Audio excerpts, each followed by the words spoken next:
네, 반갑습니다. 남포 집콕나니아 어느덧 10번째 시간입니다. 오늘은 마법사의 조카 9장 나니아 건국 이 부분을 살펴보겠습니다. 나니아가 드디어 세워집니다. 그 현장으로 함께 들어가 보도록 하겠습니다. 네, 앞부분 단계 설명은 이렇게 넘어가겠고요. 2단계부터 살펴보겠습니다. 내용 확인 질문을 세 가지를 던져봤습니다. 자, 첫 번째, 노래로 나니아를 창조하는 아슬란에게 제이디스가 이렇게 쇠막대를 던지죠. 미간에 던지잖아요. 그 이후에 어떤 일이 벌어집니다. 그리고 그 어떤 일이 벌어진 이후에 그 광경을 본 앤드루가 어떤 생각을 해요. 그 부분에 대해서 살펴보겠고요. 자, 두 번째는 앤드루의 말을 들은 디고리가 갑자기 아슬란을 만나려고 해요. 아슬란을 만나려고 하는데 왜 그런지에 대해서 한번 생각해 보겠고요. 자, 세 번째는 저는 읽다가 조금 의아했어요. 왜 이러지?'라는 생각이 들었던 부분인데 아슬란이 어떤 동물은 선택하고 어떤 동물은 선택하지 않아요. 약간 차별하는 것처럼 보이는 행동을 하는데 왜 그렇게 했는지에 대해서 좀 이 부분에 좀 방점을 찍고 후반부에 또 4단계에서도 이렇게 같이 살펴보도록 하겠습니다. 궁금하시죠? 네, 살펴보겠습니다. 먼저 첫 번째, 이해를 위한 복습입니다. 앞장에서 텅 빈 세계에 들어왔잖아요. 근데 갑자기 노랫소리가 들립니다. 갑자기 아름다운 소리와 조화를 이루며 별이 나타났고, 그리고 태양이 솟아오르고, 저 멀리 노래를 부른 주인공의 사자가 보이죠. 그러니까 이곳 텅 빈 세계에서 아슬란이 나니아를 창조하려던 순간에 일행이 도착을 한 겁니다. 그것을 이제 앞장에서 이렇게 잘 표현을 했잖아요. 자, 이 내용 위에 이제 오늘 본문을 살펴보도록 할게요. 자, 첫 번째 질문에 대한 답인데요. 자, 첫 번째 질문 이거였죠. 아슬란에게 마녀가 한 일, 그리고 이후 어떤 일이 벌어지고 그 장면을 본 앤드루의 생각인데, 자, 아슬란이 노래로 나니아를 창조하는 중에 벼랑간 마녀가 배짱 좋게, 배짱이 정말 좋은 거죠. 아슬란 가까이 갑니다. 그래서 아슬란과 마녀 사이가 한 10m 남짓되었어요. 자, 그러자 이 마녀가 아슬란이 마음에 들지 않는 거예요. 자기가 지배자가 되어야 되는데 뭔가 이렇게 위험 있는 존재가 막 자기 마음대로 하는 것처럼 보이니까 팔을 쳐들어서 런던에서 가져온 그 쇠막대를 아슬란의 머리를 정확히 겨누고 확 던집니다. 자, 그 부분에 대한 소설의 설명을 볼게요. 자, 쇠막대는 사자의 미간을 정통으로 맞추고 어떻게 됐을까요? 사자가 쓰러졌을까요? 그렇지 않습니다. 이 쇠막대가 튕겨 나가서 풀밭에 떨어집니다. 놀라운 광경이 벌어진 거죠. 사자가 그 쇠막대에 맞았는지조차 아리송했다. 그러자 마녀가 너무 놀란 거예요. 뭐야?' 깜짝 놀라서 달아납니다. 그리고 얼마 안 가서 마녀는 숲속으로 사라집니다. 자, 마녀가 지금 사라졌습니다. 마녀가 사라졌다는 것을 좀 우리가 기억해 둬야 돼요. 자, 사라졌습니다. 자, 이후에 사자의 쩍 벌어진 붉은 입에서는 으르렁거리는 소리가 아니라 노래가 흘러나오고 있었습니다. 사자와 노래가 좀 잘 어울리나요? 아슬란과 노래는 잘 어울리죠. 노래로 창조하는 그 순간이기 때문에 우리가 이 부분을 좀 잘 기억해야 됩니다. 근데 이것을 본 앤두르는 권총으로 아슬란을 죽일 생각을 해요. 그러니까 정신을 아직도 못 차린 겁니다. 그러니까 마녀나 앤두르나 똑같은 거죠. 유유상종입니다. 네, 얘네들 유유상종이죠. 자, 이때 이제 디고리가 놀라운 광경을 목격하고 폴리와 앤두르도 이 광경을 보게 됩니다. 자, 어떤 광경인가? 자, 조그만 그 가로등, 어떤 가로등이죠? 제이디스가 아슬란의 미간을 맞힌 그 가로등, 그래서 풀밭에 떨어졌잖아요. 한 1m 정도 됐는데 그들이 바라보고 있는 동안에 점점 길어지고 굵어지고 있었습니다. 마치 나무가 자라는 것처럼 이 가로등이 자라고 있는 거예요. 그러니까 깜짝 놀란 겁니다. 이것은 살아있어. 그러니까 이게 불이 켜진다는 소리야. 정말로 그랬습니다. 물론 그림자로 가려주지 않으면 가로등 속의 작은 불빛은 밝은 햇빛 때문에 잘 보이진 않긴 했지만, 그러나 이제 점점 커지게 된 거죠. 자, 앤드루가 이것을 보고 혼잣말로 이렇게 얘기합니다. "기가 막힌다. 나조차 이런 마법은 꿈도 못 꿨는데 가로등까지 생명을 갖고 자라는 세계가 있는 거야." 근데 디고리가 또 이제 이런저런 말을 하는 사이에 계속 자라더니 디고리만해진 거예요. 그러니까 1m 정도 됐는데 뭐 초등학교 3학년 정도 되면 한 150, 160, 150 정도 되겠죠. 이렇게 더 커지게 된 겁니다. 자, 이제 지난주 살펴본 것처럼 이 가로등이 있는 곳은 훗날 이제 수백 년이 지나서 등불 황야가 되죠. 그래서 이 가로등 굉장히 중요한 겁니다, 나니아에서. 자, 여기서 나눈 질문을 하나 넣어 봤습니다. 자, 여러분은 이 가로등까지 생명을 갖고 자라는 세계에 여러분이 가게 된다면, 이제 그런 일이 이 주변에서 벌어진다면 가장 먼저 어떤 생각을 하게 될 것 같나요? 야, 이 세계를 보면서 여러분은 어떤 생각이 드시나요? 한번 이렇게 부모와 자녀 간에 한번 질문을 던지고 나눠보면 재미있을 것 같아요. 다양한 이야기들이 이게 오가겠죠. 자, 그런데 이 세계를 보면서 앤드류가 가장 먼저 떠오른 생각에 대해서 한번 살펴볼게요. 자, 원래 앤드류는요, 빨리 이 세계를 벗어나고 싶어서 디골의 반지를 계속 노렸습니다. 어떻게든 반지를 통해서 도망가고 싶었던 거죠. 자, 그런데 가로등까지 생명을 갖고 자라는 모습을 보자 태도가 바뀝니다. 자, 어떻게 바뀌는지 한번 볼게요. 난 만물이 생명을 갖고 자라는 세계를 발견했어. 그래서 콜럼버스 이야기를 하는데, 콜럼버스의 그 신대륙 발견과는 비교할 수 없다라고 말하면서 이런 말을 합니다. 이 나라의 상업적 가능성은 무한해. 돈 벌 생각을 합니다. 노력도 하지 않고 돈 벌 궁리를 해요. 여기다가 고철 조각을 묻어봐. 그러면 뭐 전함이며 돈 되는 것들이 막 나오겠지. 그런 이런 말을 합니다. 땡전 한 푼 안 들이고 영국에 제값을 받고 파는 거야. 100만 장자 되겠지라는 거 하는 겁니다. 그리고 하나 덧붙여서 날씨는 어떻고 난 벌써 몇 년은 젊어진 기분이 드는데 좋아. 그러면 여기를 휴양지로 개발해야지. 휴양지로 개발해서 사람들을 초청하면 나 돈 벌겠지라는 생각을 하는데요. 이런 말을 합니다. 괜찮은 휴양소는 1년에 2만 파운드 정도는 벌 거야라고 하는데 제가 환율로 계산해 보니까 오늘날 한 3천만 원 정도 되겠더라고요. 근데 지금 1년에 3천만 원, 휴양지에서 1년에 3천만 원 버는 건 얼마 안 되지만 이 당시 어떤 그 돈의 가치로 환산을 해보면 어마어마하게 많은 액수입니다. 그러니까 지금 대단한 부자가 되겠다라는 야망을 가진 거죠. 물론 몇몇 사람들한테만 비밀을 알려줘야겠지. 자, 먼저 할 일은 이것을 방해할 것 같은 저 짐승 아슬란을 쏴 죽이는 거야. 돈 벌 생각, 아슬란을 죽일 생각. 이것만 지금 계속 지금 앤드류는 머릿속에 가득 채워 놓고 있습니다. 자, 아슬란이 나니아를 창조하는 광경을 보고요. 마부와 폴리는 경탄스럽게 감상을 하죠. 디고리 역시 마찬가지지만 JDS와 앤드류는 다른 생각을 합니다. 다르잖아요. 그러니까 이 아슬란을 죽이려다 실패한 JDS는 결국 숲으로 도망가는데 그런 JDS를 보고 앤드류가 용기 있는 여인이라고 해요. 여인. 이 여인이라는 이런 표현 앤드류가 잘 쓰잖아요. 영어 원서에서는 겔이라고 되어 있는데 플럭 겔이라고 합니다. 자, 용기 있는 여인이라고 한 앤드류는 가로등이 자라는 모습을 보고 억만장자가 될 꿈을 꾸잖아요. 자, 그런데 이걸 통해서 C.S. 루이스가 하고자 하는 메시지가 있습니다. 루이스는 다른 책에서 노력 없는 이득은 인간성을 부패시킨다라는 그런 말을 했거든요. 그러니까 이 C.S. 루이스는 어떤 그런 자신의 생각을 이 동화에 이 스토리에 담은 거죠. 그래서 앤드류를 통해서 노력 없이 억만장자를 꿈꾸려는 우리의 헛된 시도를 비판하고 있습니다. 제가 여기다가 이런 글을 써놨습니다. 주일 아침 실시간 검색 1위. 여러분, 주일 아침에 포털 실시간 검색 1위가 뭔지 아세요? 제가 주일 아침에 일찍 교회에 옵니다. 이제 고등부를 할 때만 해도 뭐 7시 반 정도 교회로 오면은 메일을 읽다가 메일을 접속하기 위해서는 포털을 들어가잖아요. 그러면 항상 주일 아침 일찍 실시간 검색 1위로 나오는 게 있습니다. 그게 뭔지 아세요? 로또 당첨 번호입니다. 그거를 보면서 '와, 정말 사람들이 많이 하는구나.' 물론 그 이면에 있는 어떤 답답함과 어떤 현실을 벗어나고 싶은 그 마음은 공감해 주긴 해야겠지만 인간 안에 어떤 마음이 있는 거죠. 어떻게든 노력 없이 뭔가 억만장자를 꿈꾸고 싶은 그런 마음이 있잖아요. 근데 C.S. 루이스는 어떤 그렇게 생긴 이득은 인간성을 부패시킨다라고 합니다. 우리의 야망과 그러나 결국에는 우리를 부패시키는 것. 네. 이 부분에 대해서 한번 이 내용을 통해서 많이 생각해 보면 좋을 것 같아요. 그리고 아이들과 이것을 가지고도 여러 가지 이야기를 할 수 있겠죠. 다음으로 넘어가 보겠습니다. 네, JDS와 앤드류는 나니아와 전혀 어울리지 않습니다. 그렇죠.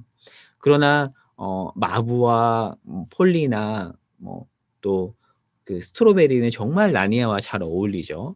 자기 마음대로 모든 것을 통제하려고 하고 마음에 들지 않으면 가차없이 상대를 없애려는 JDS의 모습과 노력 없이 이득을 취하려는 이 앤드류의 모습은 하나님 나라에 어울리지 않습니다. 나니아에 어울리지 않고요. 하나님 나라에도 어울리지 않습니다. 그래서 이 내용을 가지고 간단한 기도문을 적어봤는데 함께 이 내용을 가지고 우리도 뭐 잠깐 멈춰서 기도하면 좋을 것 같아요. 이런 기도입니다. 하나님, 제이디스와 앤드류의 모습이 우리에게 있지 않은지 돌아보게 하옵소서. 그리고 우리가 하나님 나라에 어울리는 자가 되게 하옵소서. 우리 모두가 이 집콕나니아를 함께하는 모든 부모님, 우리 자녀들이 정말 하나님 나라에 어울리는 자가 되었으면 좋겠습니다. 다음으로 넘어갈게요. 2번 질문입니다. 자, 앤드류의 말을 어떤 말을 디고리가 듣고 아슬란을 만나려고 합니다. 자, 그 내용을 보겠습니다. 자, 가로등까지 생명을 가지고 자라는 모습을 보고 돈을 벌 궁리를 하다가 젊어진 기분이 든다면서 휴양지 개발의 꿈까지 꾸는 그 앤드류. 자, 앤드류가 어떤 말을 해요. 이 맥락에서. 그리고 그 말에 디고리가 반응을 하는데, 자, 책 내용을 보겠습니다. 자, 앤드류가 젊어진 기분이 든다면서 휴양지 개발의 꿈을 꾸잖아요. 자, 그러면서 이런 말을 해요. 젊음의 나라라는 말을 합니다. 그러니까 젊음의 나라잖아요. 자기가 나이가 들었는데 젊어진 기분이 드니까 "젊음의 나라다."라는 말을 하는데 디고리가 갑자기 큰 소리로 외칩니다. "와! 젊음의 나라? 외삼촌 진짜 그렇게 생각해요?" 자, 이 젊음의 나라라는 단어를 듣는 순간 디고리는 레티 이모가 포도를 가져온 아줌마에게 하던 이야기가 떠올랐습니다. 그리고 디고리에게 잊고 있던 황홀한 희망이 되살아났습니다. 그 황홀한 희망이란 무엇일까요? 죽어가는 엄마가 살아날 수 있다라는 희망입니다. 자, 그러면서 외삼촌에게 약간 도움을 요청을 하지만 외삼촌은 거기에 관심이 없어요. 자기와 남매지간이잖아요. 그런데도 관심이 없습니다. 자, 그러자 디고리가 이런 말을 해요. "사자한테 도와달라고 부탁하러 가겠어요." 라는 말을 합니다. 여러분, 이 디고리의 마음이 공감이 되시나요? 우리가 앞에서 계속 살펴봤지만 디고리의 엄마는 아파요. 그냥 아픈 정도가 아니라 아파서 죽어가고 계세요. 집에 아빠는 없고요. 함께 돌봐줘야 될 이 디고리의 삼촌과 이모는 제정신이 아닙니다. 자, 그러던 중에 지난번에 봤죠. 어떤 이야기를 디고리가 듣죠? 레티모와 어떤 부인의 대화 중에서 젊음의 나라에서 가져온 과일이 메이벨이 누구죠? 디고리 엄마잖아요. 메이벨을 도울 수 있다는 말을 듣고 이미 다른 세계에 갔다 온 경험이 있는 디고리가 다른 세계에 가려고 합니다. 왜요? 거기 가서 이 젊음의 나라에서 가서 과일을 가져오면 엄마를 낫게 할 수 있다는 생각을 가지고 가고자 하는 거죠. 근데 그렇게 해서 이제 어떤 다른 세계에 왔는데 나니아에서 막 정신없이 보내다가 아마도 이 단어를 잊어버렸던 것 같아요. 자, 그런데 외삼촌이 던진 이 젊음의 나라라는 단어를 듣고 다시 그 이야기를 떠올리고 황홀한 희망을 되살립니다. '아, 여기서라면 우리 엄마를 낫게 할 그 과일 얻을 수 있겠다.' 만약에 얻기가 힘들다면 뭔가 좀 힘이 있어 보이는, 능력이 있어 보이는 아슬란에게 부탁을 하면 얻을 수 있겠다는 생각을 하고 아슬란에게 부탁하려고 합니다. 저는 이 부분을 읽으면서 짧은 소감문을 적어 봤거든요. 그래서 다른 설명을 안 하고 제가 이 부분을 읽으면서 썼던 짧은 소감문을 그대로 한번 옮겨 볼게요.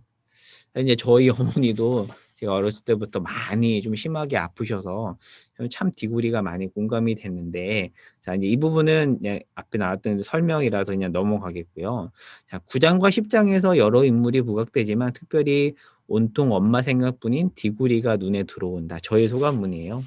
아픈 엄마, 중병에 걸린 엄마를 낫게 하고 싶은 어린 소년, 그 소년에게 꽂힌 젊음의 나라에서 가져온 과일이란 말과 아슬란이라는 존재. 네, 제 이야기인데요.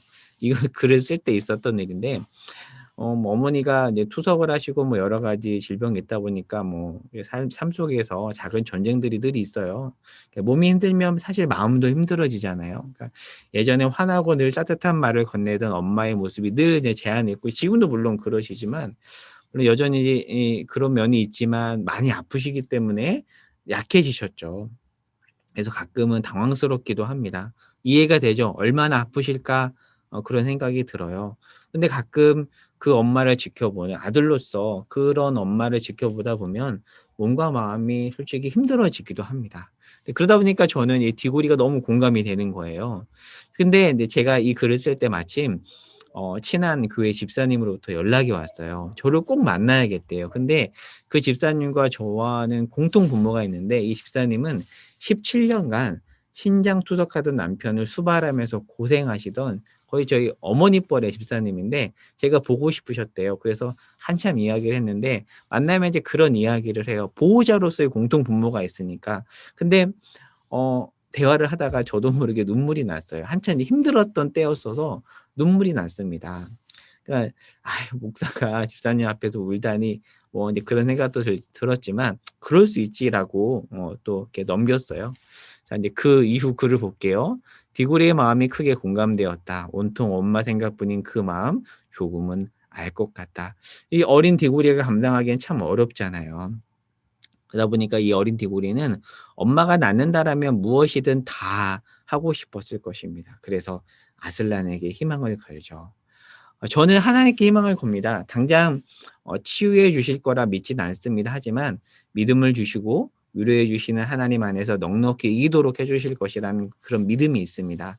이 당시 묵상했던 본문이 시편이었는데 그래서 그런 상황에서 시인의 탄식과 감사의 고백이 구구절절 와 닿았습니다. 그래서 디고리가 간절히 아슬란을 찾았듯 나 역시 간절히 하나님을 바라보며 믿음으로 살아가리라 다짐한다. 그리고 위로자로 누군가의 곁에 있어 주리라 다짐도 해 본다. 요렇게 소감문을 쓰는 것을 읽는 것으로 이 부분을 좀 넘어가도록 할게요. 자 3번 질문입니다. 마지막 질문인데요. 자 아슬란의 선택입니다. 자 아슬란이 창조하죠. 창세기 1장 창조기사 순서와 매우 유사합니다. 먼저 빛, 광명체, 그다음에 풀 이렇게 풀들이 나오죠. 이렇게 이 순서가 요렇게 돼요. 자 그리고 나무 그리고 여러 동물들 뭐 두더지, 개, 쏘사슴, 개구리, 코끼리 등등이 나와요. 아슬란이 인제 이 존재들을 그리고 이 창조물들을 이렇게 만들어 갑니다. 근데 이것은 그냥 참고로 가져온 건데 이 창조 장면을 가지고 아마 아이들이 그린 그림인 것 같아요. 이게 구글링을 해 보면 이런 다양한 그림들이 나오거든요. 뭐 아슬란, 뭐 크리에이션, 매지션스 네퓨 뭐 이렇게 키워드를 집어넣으면 이런 그림들이 나옵니다. 참 상상력을 가지고 잘 표현했죠. 아마 이런 식으로 아슬란이 나니아를 창조했던 것으로 보입니다. 자 인제 그 이제 창조가 거의 인제 끝나가고 나서 어떤 일이 벌어지냐면 이게 피조된 동물 그 무리에 스트로베리는 런던에서 넘어온 말이잖아요. 이 스트로베리가 약간 이렇게 단순 체인지가 아니라 트랜스폼이 되어서 그 무리에 합류를 합니다. 자 그 부분 책 읽어 볼게요. 그 말은 "이제 더 이상 런던에 있던 가엾고 늙은 노예말이 아니었다." 누가요? 스트로베리가. "머리를 꼿꼿하게 세우고 다리를 쭉 뻗고 있었다." 다른 존재가 돼서 이렇게 합류를 합니다. 자 그리고 아슬란이 동물 두 마리에게 다가가서 코와 코를 맞대는데 한 종에 두 마리씩 있습니다. 그러니까 이 한 종에 두 마리라는 건 뭘까요? 암수 한 쌍인 거죠. 그래서 비버, 표범, 사슴에게 다가가서 코를 댑니다. 그런데 나머지 동물들은 그냥 지나쳐요. 그러니까 어떤 동물에게는 아슬란이 코와 코를 맞대고 가지만 어떤 동물들은 그냥 지나쳐 버립니다. 저는 사실 이 부분을 읽으면서 정말 의아했어요. '뭐지? 뭘까?'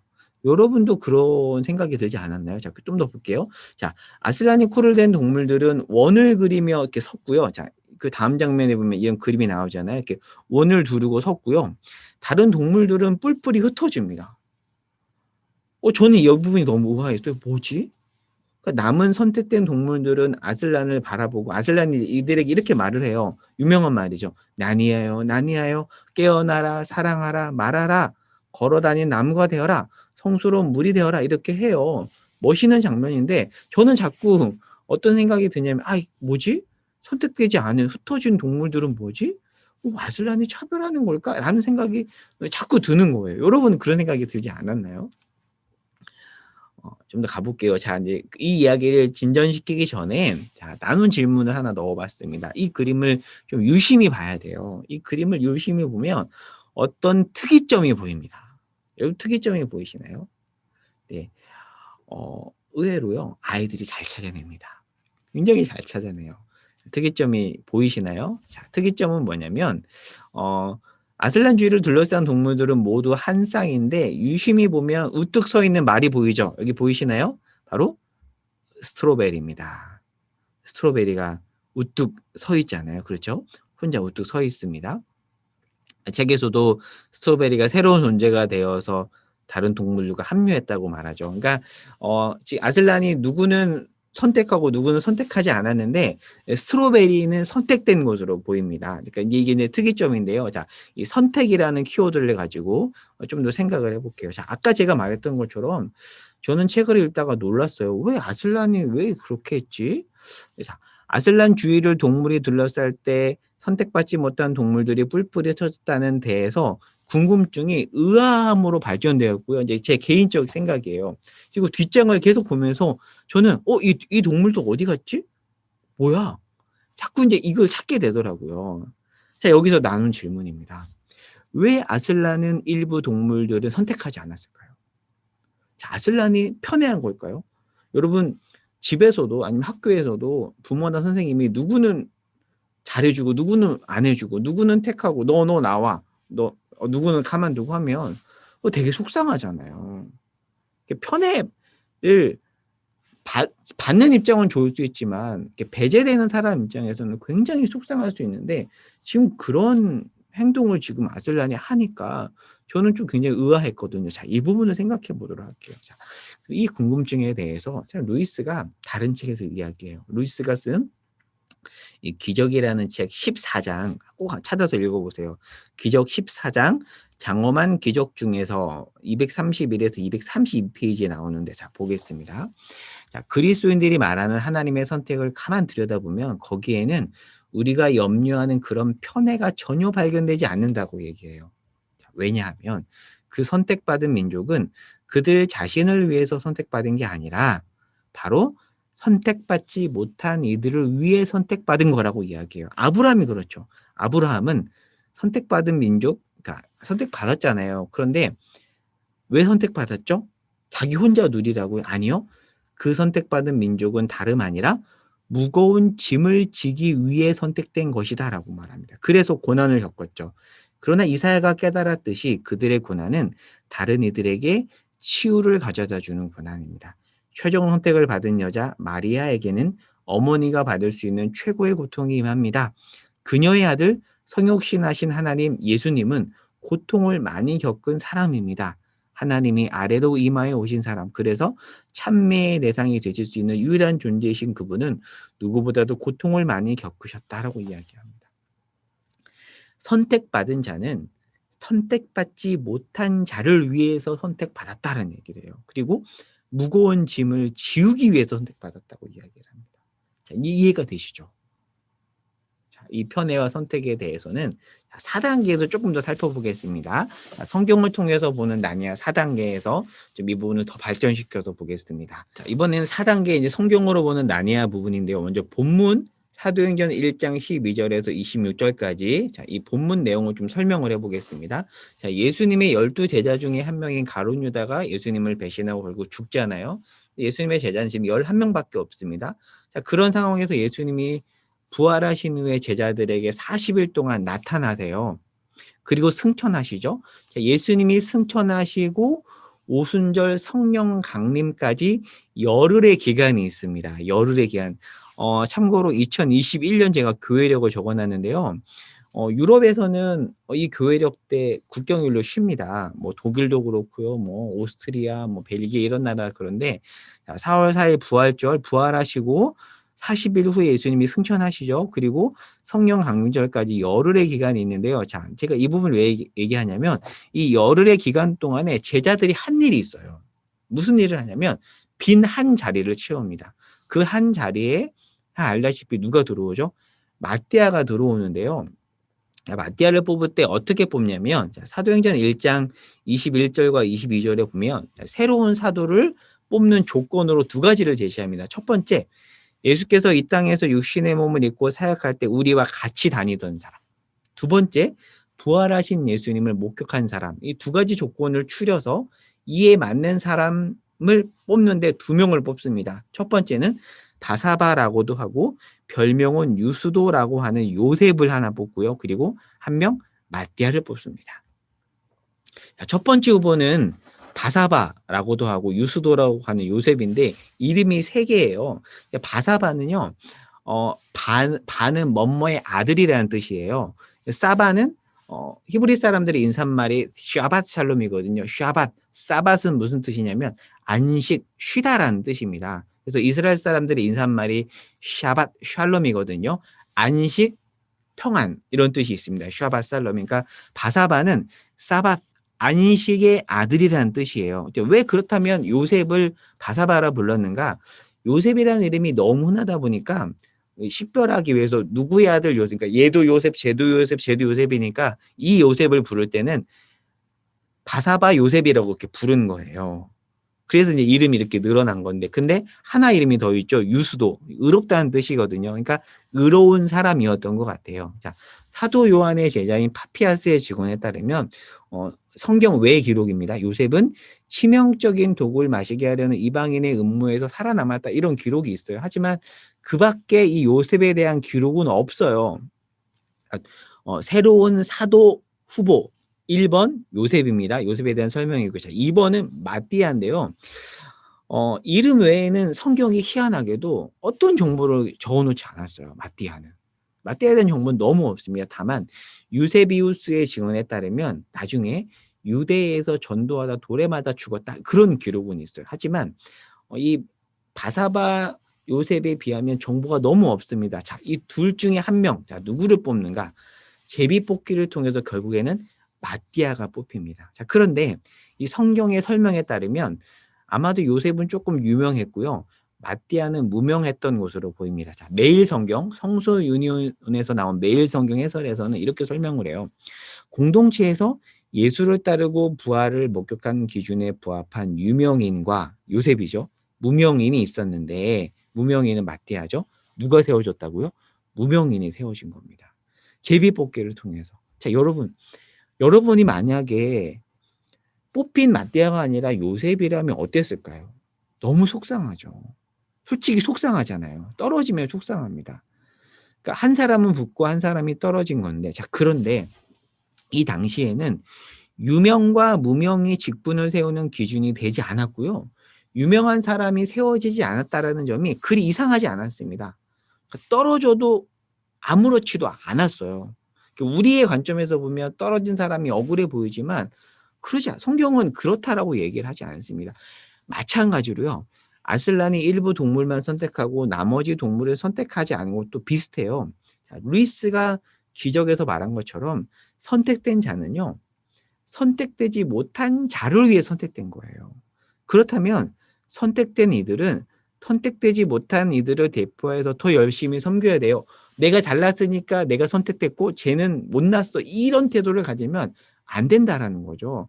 그거는 성경이 말하는 의도와 전혀 다른 겁니다. 이렇게 본다면 아슬란은 편애한 게 아니고요. 그리고 사람들이, 그리고 하나님, 제비뽑기를 통해서 뽑았다는 것은 하나님이 뽑았다라는 건데 하나님이 마띠아를 편애한 것도 아닙니다. 그리고 창세기 12장에서 하나님이 아브라함을 택하잖아요. 아브라함을 편애해서 선택한 것이 아닙니다. 그는 복의 통로예요. 복의 저수지가 아닙니다. 그냥 브릿지일 뿐입니다. 브릿지로서 택한 거예요. 아브라함은 복의 저수지가 아니라 복의 통로에 불과합니다. 자꾸 우리가 이런 생각을 안 갖게 되는데요. 우리 어떤 그 선택에 대한 잘못된 어떤 그런 관점들을 좀 뒤집어 엎을 필요가 있다고 생각을 해요. 그리고요, 난해연대기를 쭉 읽어보면 알 수 있어요. 선택된 자들이 그들이 뭔가 특출나서 그들만 뭔가를 누리라고 선택되지 않았다는 것을 난해연대기 다른 책을 통해서 우리는 확인해 볼 수 있습니다. 아슬란이 누구를 택한 것은 그 사람만 사랑해서가 아니라 더 많은 책임을 지우고 선택받지 못한 사람을 섬기라고 세운 것을 볼 수 있습니다. 그 나중에 캐스피언 왕자에 보면 아슬란을 다 못 알아보는데 루시만 알아보거든요. 그러니까 어떻게 보면 뭐 아슬란이 루시만 택했다고 볼 수 있는데 루시가 잘나서 택한 것도 아닙니다. 루시에게 어찌 보면 더 많은 짐을 지어줍니다. 책임이 더 부과된 거죠. 그런 관점으로 우리가 이 부분을 해석을 해야 됩니다. 하나님께서 우리를요, 여러 사람 중에서 특별한 역할로 세우실 수 있습니다. 이미 세우셨고 앞으로 세우실 겁니다. 누구는 반장이 아닌데 누구는 반장이 될 수 있고요. 누구는 리더가 될 수 있고요. 그 안에서도 직분자가 될 수 있습니다. 왜 세운 걸까요? 하나님이 왜 우리를 어떤 직분자로 세운 걸까요? 다른 이들의 무거운 짐을 지고 더 많은 역할을 맡기기 위해서 부르신 겁니다. 내가 잘나서 나 혼자 유익을 누리라고 택함 받은 게 아니에요. 만약에 이 사실을 우리가 잊으면 선민의식에 사로잡힌 오늘날 이스라엘의 우를 범할 수 있습니다. 아이고, 오타예요. 이 사실을 잊으면입니다. 출애굽기 17장 6절에서도 분명히 하나님이 이스라엘에 대해서 제사장 나라가 되게 하기 위해서 택했다라고 얘기해요. 다리 놓는 사람입니다. 다리 놓는 존재입니다. 잘나서 택한 게 아니라 못난 자들과 하나님 사이에 다리를 놓는 자로 택한 겁니다. 그것을 기억해야 합니다. 그렇게 본다면 반장, 회장, 리더, 목사, 교회 안에서 장로, 권사, 직분자들 모두 제사장, 브릿지 빌더라고 볼 수가 있습니다. 네, 마지막 5단계 적용 및 실천입니다. 자, 첫 번째, 루이스는 앤드루가 나니아의 상업적 가능성을 언급하는 부분에서 콜럼버스의 신대륙 발견을 부정적 뉘앙스를 담아 집어넣잖아요. 그래서 인터넷에서 콜럼버스의 신대륙 발견의 그 어두운 내용과 관련된 부분 한번 찾아보고요. 왜 루이스가 이 부분을 앤드루의 욕망과 연결했는지에 대해서 한번 생각해 보면 좋을 것 같고요. 그리고 두 번째는 어린 아이들과 꼭 한번 집에서 해보면 좋겠어요. 아슬란의 나니아 창조 장면을 그림으로 그리는 건데요. PPT 16컷을 한번 참고하시면 좋을 것 같습니다. 그리고 편애와 관련된 너무 좋은 글, C.S. 루이스의 기적이란 책 14장, 14장을 읽는데 뭐 10분? 10분 채 안 걸릴 것 같아요. 그 부분을 같이 읽고, 좀 어려울 수 있지만 부모와 자녀가 같이 소리 내어서 읽고 소감을 나누는 그 적용을 꼭 해볼 수 있기를 바랍니다. 네, 오늘 9장 여기까지 하고 마치겠습니다. 수고하셨습니다. 감사합니다.